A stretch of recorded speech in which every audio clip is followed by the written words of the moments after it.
Assalamualaikum warahmatullahi wabarakatuh. Saya Said Muhammad Aya Jasa dari kelas 6Y NIM 222111219. Saya akan menjawab pertanyaan dari mata kuliah Hukum Penanaman Modal. Yang pertama adalah jelaskan secara komprehensif pengertian penanaman modal investasi menurut perspektif hukum di Indonesia. Uraikan pula asas-asas dan tujuan hukum penanaman modal dalam mendorong pertumbuhan ekonomi nasional.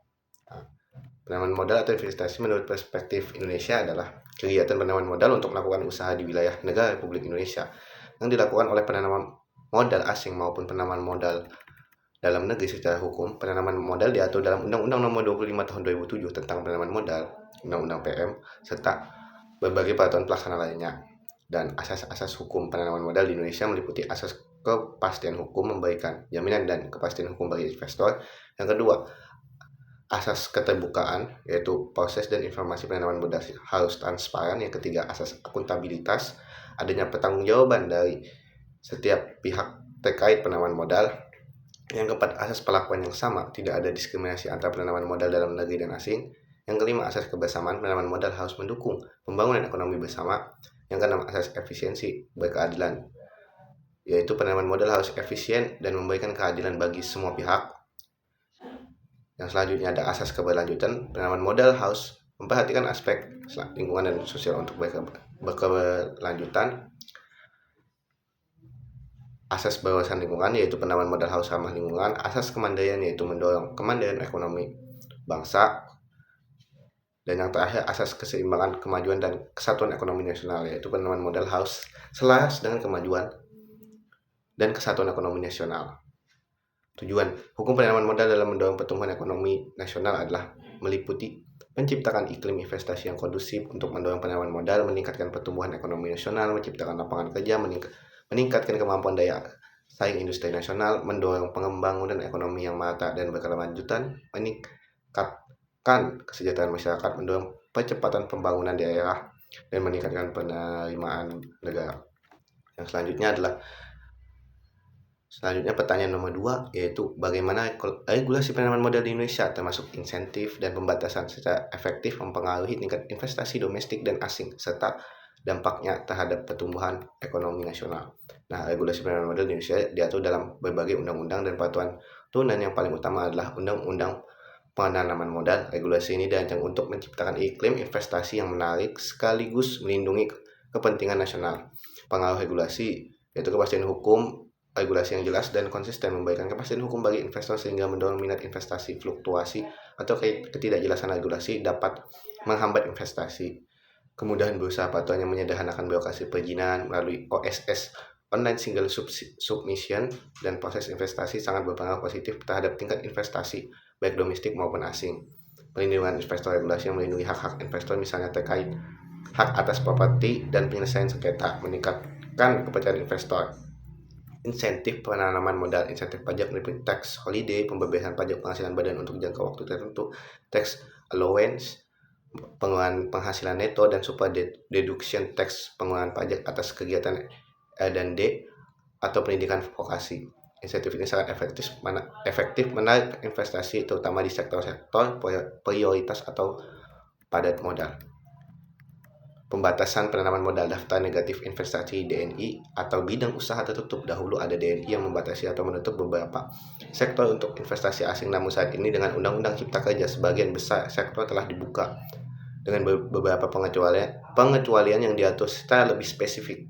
Misalnya terkait pertahanan dan keamanan. Pembatasan ini bertujuan untuk melindungi sektor-sektor strategis nasional atau UMKM.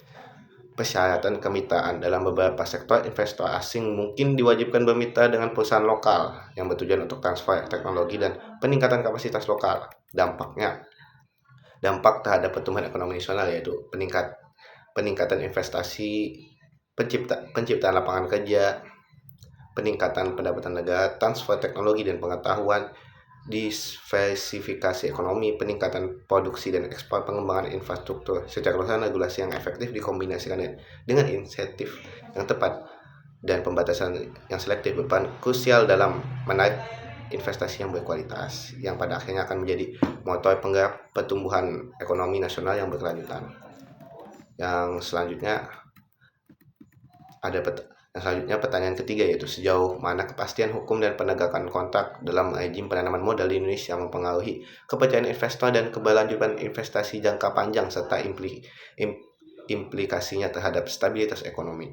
Kepastian hukum dan penegakan kontrak adalah pilar utama dalam membangun kepercayaan investor dan mendorong keberlanjutan investasi jangka panjang di Indonesia. Keduanya memiliki implikasi yang signifikan terhadap stabilitas ekonomi.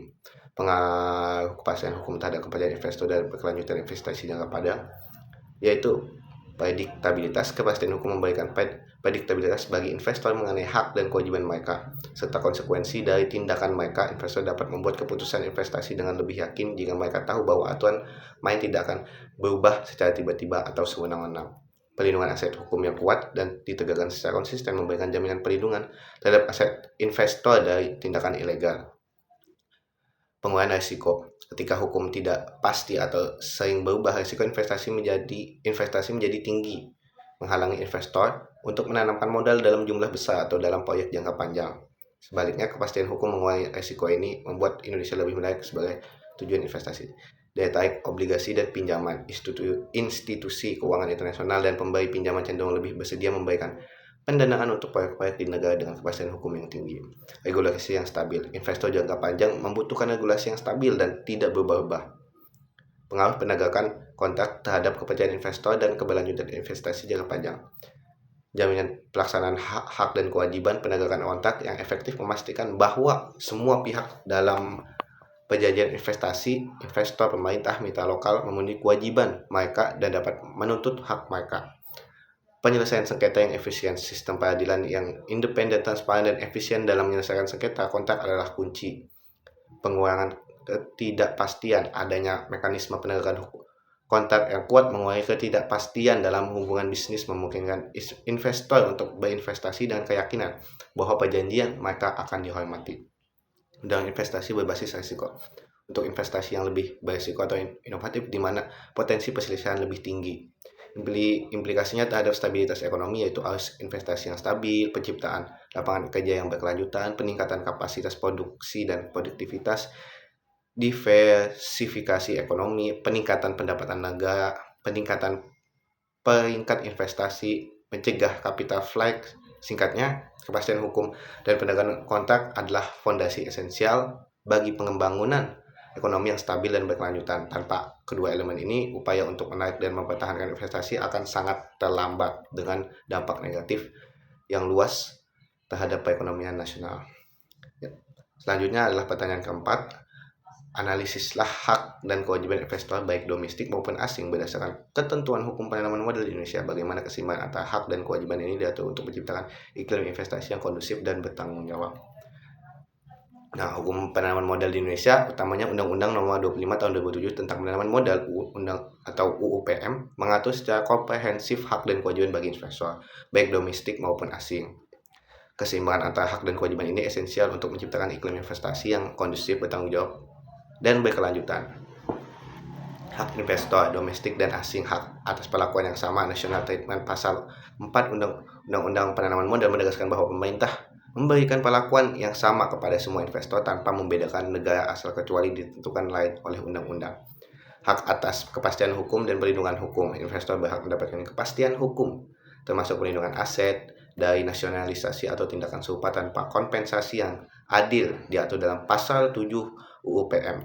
Hak transfer dan repatriasi. Investor berhak mentransfer dan merepatriasi keuntungan dividen dan dana lainnya seperti hasil penjualan aset, kompensasi nasionalisasi dalam mata uang asing sesuai ketentuan peraturan perundang-undangan pasal 8 Undang-Undang Penanaman Modal.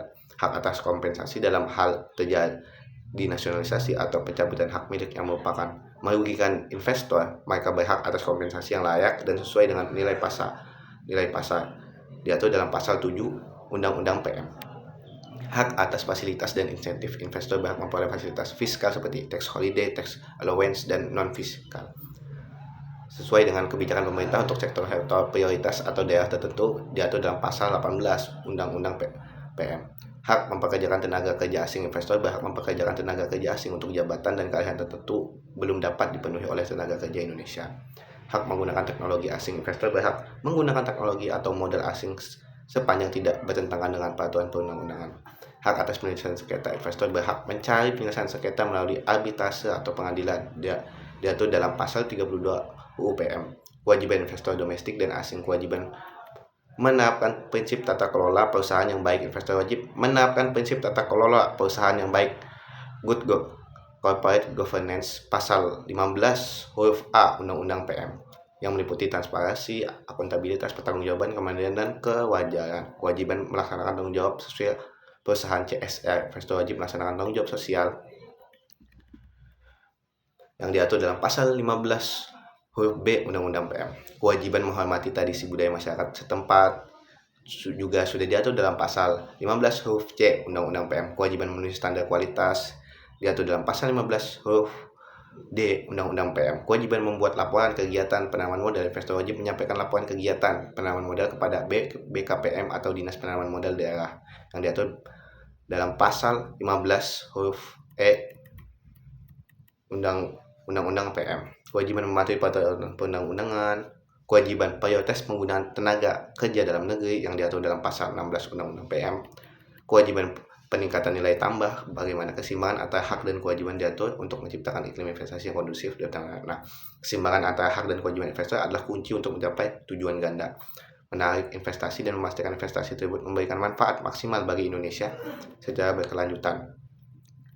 Pemberian hak sebagai daya tarik, kewajiban sebagai penjamin tanggung jawab, dan juga menciptakan iklim yang kondusif, yaitu adanya kepercayaan, prediktabilitas, efisiensi, menciptakan iklim yang bertanggung jawab, yaitu adanya pembangunan berkelanjutan, peningkatan kapasitas lokal, harmoni sosial. Demikian hukum penanaman modal di Indonesia berupaya mencapai keseimbangan dengan memberikan hak-hak yang menarik bagi investor untuk mendorong masuknya modal, sekaligus membebankan kewajiban yang memastikan bahwa investasi tersebut memberikan dampak positif dan bertanggung jawab terhadap masyarakat dan lingkungan. Keseimbangan ini krusial untuk menarik investasi jangka panjang yang tidak hanya menguntungkan investor tetapi juga bermanfaat bagi pembangunan nasional secara keseluruhan. Mungkin itu saja jawaban dari atas pertanyaan-pertanyaan yang diberikan oleh Bapak Jaini selaku dosen hukum penanaman modal. Kurang lebihnya mohon maaf. Wassalamualaikum warahmatullahi wabarakatuh.